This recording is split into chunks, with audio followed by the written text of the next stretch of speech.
పుట్టుక కేవలం 2000 సంవత్సరాల చరిత్ర కాదు. అది ఏదైనా తోట నుండే ప్రారంభించబడినది.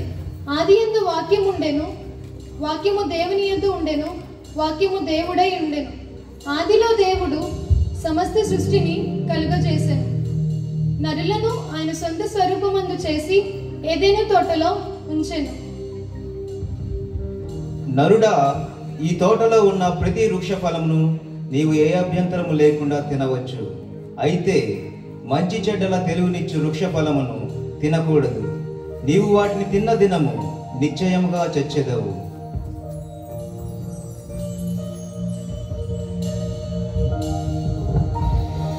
వారి సృష్టికర్త ఆజ్ఞను అతిక్రమించి యుక్తిగల సర్పం మాట వినుటచే తినకుడిని ఫలమును తిని వారి కన్నులు తెరవబడెను. దేవుడైన యెహోవా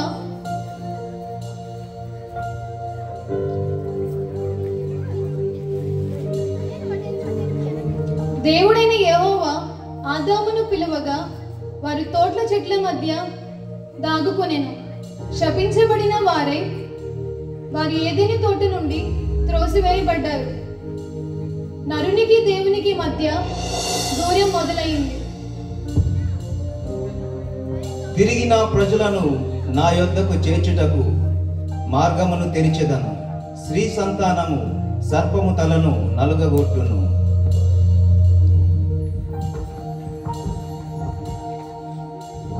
నరుల చెడుతనము భూమి మీద గొప్పదనియు యెహోవా చూచి తాను భూమి మీద నరులను చేసినందుకు సంతాపము నొంది తన హృదయములో నొచ్చుకొనెను. నోవా, నీవు నా దృష్టి యందు కృప పొందిన వాడవు. సమస్త నరులు చెడిపోయినందున జలప్రలయము పంపి నాశనము చేసేదను. అయితే నీతో నా నిబంధన స్థిరపరచుదును. నీవు నీ కొరకు ఒక ఓడను కట్టుము. నీవును నీ కుటుంబము సమస్త జీవులు ఒక్కో జత ఓడలోనికి ప్రవేశింపవలెను. చిత్తము దేవా.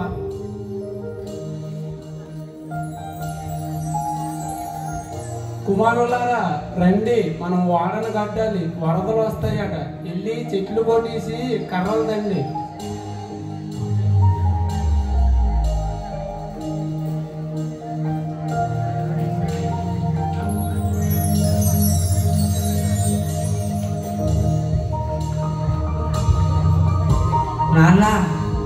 నాన్న నీకు విషయం చెప్పాలి నాన్న.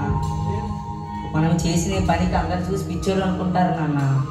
ఎవరేమనుకున్నా పర్లేదు, మనం దేవుడి చిత్తం చేస్తున్నాం. సరే నాన్న.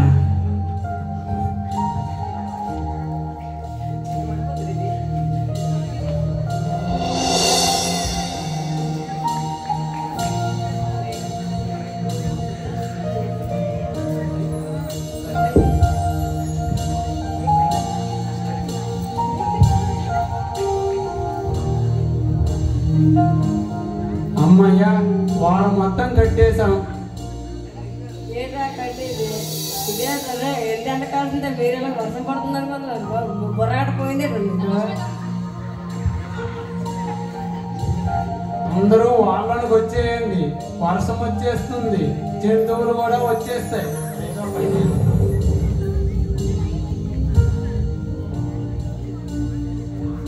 ఏవండి ఏవండి, వర్షం వస్తుందండి. దేవుడు చెప్పిన మాట నెరవేరుతుందండి.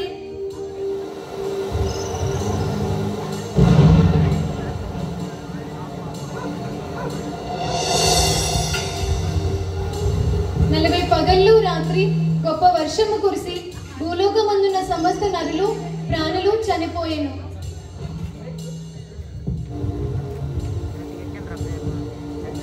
కాని దేవుడు నీతిమంతుడైన నోవా కుటుంబమును కాపాడెను.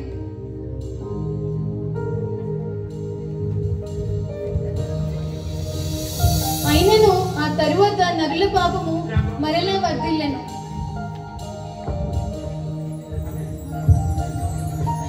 దేవుని ప్రజలు దేవునికి దూరమాయెను. ఐగుప్తి బానిసత్వమునకు అప్పజెప్పబడెను.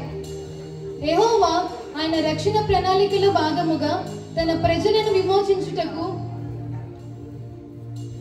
మోషేను నాయకుడిని నియమించెను.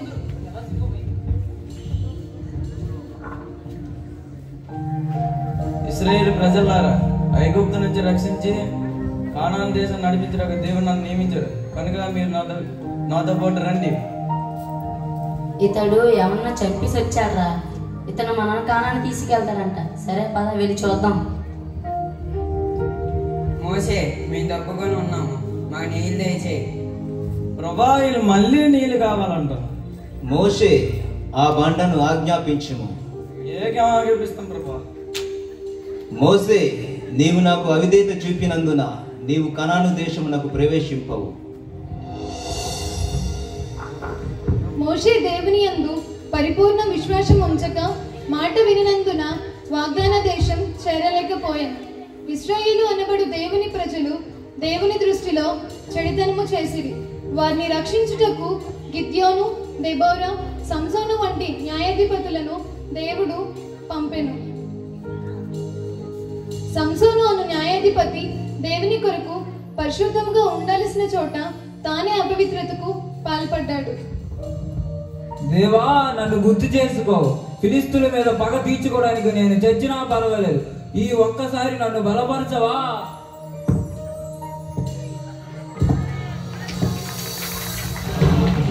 సంసోను వంటి న్యాయాధిపతులు యుద్ధాలలో తాత్కాలిక విజయం దేవుని శక్తితో పొందిరి, కానీ ఆత్మీయ యుద్ధమును గెలవలేకపోయింది. దేవుడు ఉద్దేశించిన రక్షణను పొందలేకపోయిరి. ప్రజలు వారి అపజయానికి కారణము వారికి ఒక రాజు లేకపోవటాన్ని భావించి దేవునితో వారి కొరకు ఒక రాజుని అడిగారు. సౌలు, దావీదు మొదలుకొని అనేక రాజులను దేవుడు పంపెను. దావీదు దేవుని వంటి మనసు కలిగి అనేక కీర్తనలు రాసినా గాని చివరిలో పాపంలో పడిపోయాడు. దావీదు రాజా, మీకు ఒక విషయం చెప్పాలనుకుంటున్నాను నేను. కూర్చోండి. రాజా, మీకు ఒక జరిగిన కథ చెప్తాను, వినండి. చెప్పండి. ఒక ధనవంతుడికి బోలెడన్ని ఆవులు, గొర్రెలు ఉన్నాయి. ఒక బీదవాడికి ఒకే ఒక గొర్రెపిల్ల ఉంది.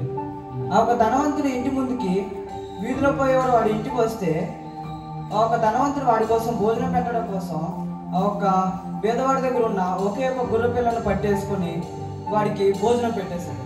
ఎవడు వాడు? అంత పని చేసిన వాడు నేను బతకనమను. ఆ మనిషి నువ్వే దావీదు రాజా. నువ్వు దేవుడు నిన్ను రాజుని చేశాడు, సౌలు నుంచి రక్షించాడు, నీ కొరకు ఎన్నో చేశాడు. ఇది చాలకపోతే ఇంకెన్నో చేసావు, కానీ నువ్వు దేవుని దృష్టిలో పాపం చేసావు. అయ్యో, పాపం చేశానే. ఈ విధముగా రాజులు కూడా దేవుని రక్షణ దేవుని ప్రజలకు కలుగజేయలేకపోయారు. అలాగూనే అనేక ప్రవక్తలను కూడా దేవుడు తన ప్రజల రక్షణ కొరకు పంపెను. ఏషియా అనే ప్రవక్త ఇశ్రాయేలుకు అనేక గొప్ప ప్రవచనములు తెలియజేసెను, కానీ తన సొంత స్థితి ఘోరమైనదని గ్రహించెను. ప్రభువా, నేను అపవిత్రమైన పెదవులు గలవాడను, అపవిత్రమైన పెదవులు గల జనముల వద్ద నివసించువాడను. నేను నశించితిని.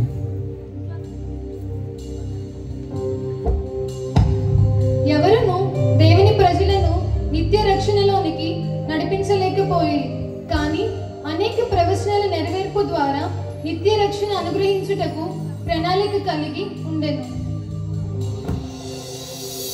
ఆలకించుడి. కన్యక గర్భవతి కుమారుని కనుడు, అతనికి ఇమ్మానుయేలు పేరు పెట్టెను. మనకొక శిశువు అనుగ్రహించెను, మనకొక శిశువు పుట్టును, అతని భుజముల మీద రాజ్యభారం ఉండును. కాలం పరిపూర్ణమైనప్పుడు దేవుడు తన కుమారుని ఈ లోకమునకు పంపెను.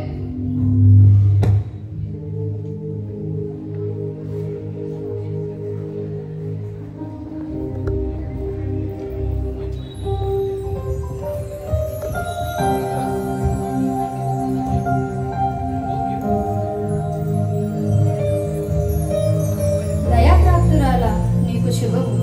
భయపడకు, ప్రభువు నీకు తోడై ఉన్నాడు. నీవు గర్భము ధరించి కుమారుని కని ఆయనకు యేసు అని పేరు పెట్టదువు. నేను పురుషుణ్ణి ఎరుగనే, ఇది ఎలా జరుగుతుంది? పరిశుద్ధాత్మ నీ మీదికి వచ్చునుగాక. పుట్టబోవు శిశు పరిశుద్ధుడైన దేవుని కుమారుడు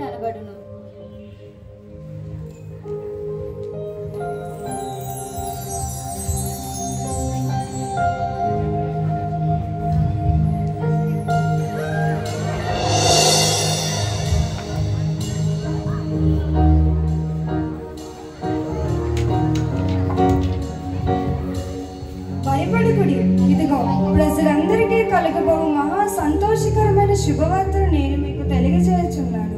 దావీదు పట్టణమందు నేడు రక్షకుడు మీ కొరకు జన్మించి ఉన్నాడు.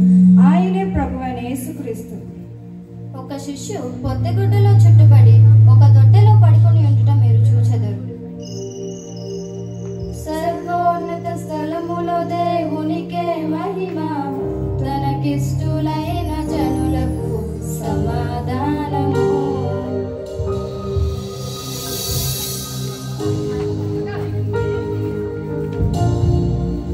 పదండి, బెత్లెహేము వెళ్దాం, ఆ శిష్యుని చూద్దాం రండి, పదండి.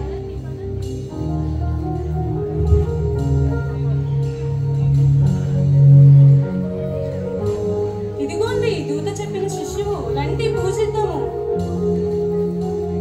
మెస్సయ్యా నీకే మహిమ, నీకే స్తోత్రం. వినండి వినండి, మెస్సయ్య పుట్టాడు. మన వంటి బీదవారి కోసమే పుట్టిన రాజు ఆయన. దేవునికే మహిమ, దేవునికే మహిమ.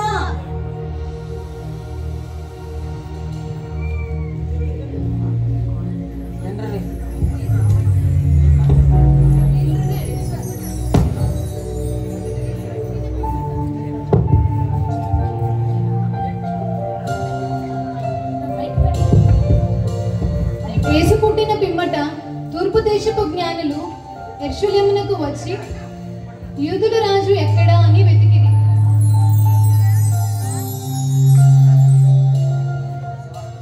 ఆ నక్షత్రము ఆ శిశువు ఉన్న చోటికి మీదుగా వచ్చి నిలిచే వరకు వారికి ముందుగా నడిపించాను.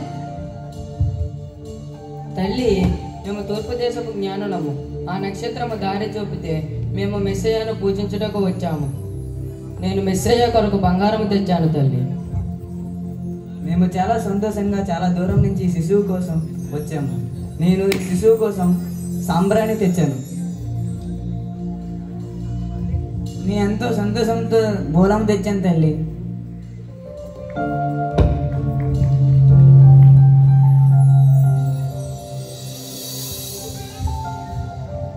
ఆ బాలుడు పెద్దవాడైన తరువాత వెలుగుని గూర్చి సాక్ష్యం ఇచ్చుటకు వచ్చిన బాప్టిజం ఇచ్చే యోహాను మన విమోచన మార్గమును అందించుటకు త్రియేక దేవునికి మహిమ కలుగును గాక.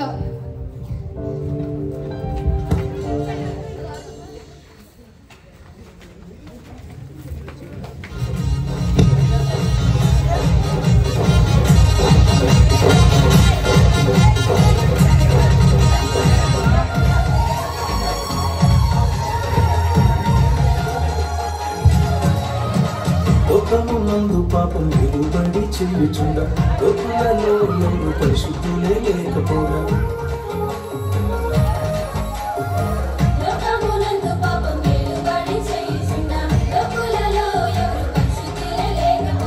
మరియమ్మ గర్భమున మనుషునిగా జన్మించి, మరియమ్మ గర్భమున మనుషునిగా జన్మించి, పాపుల రక్షణ కొరకు ప్రాణం పెట్టినోడమ్మా, పాపుల రక్షణ కొరకు ప్రాణం పెట్టినోడమ్మా.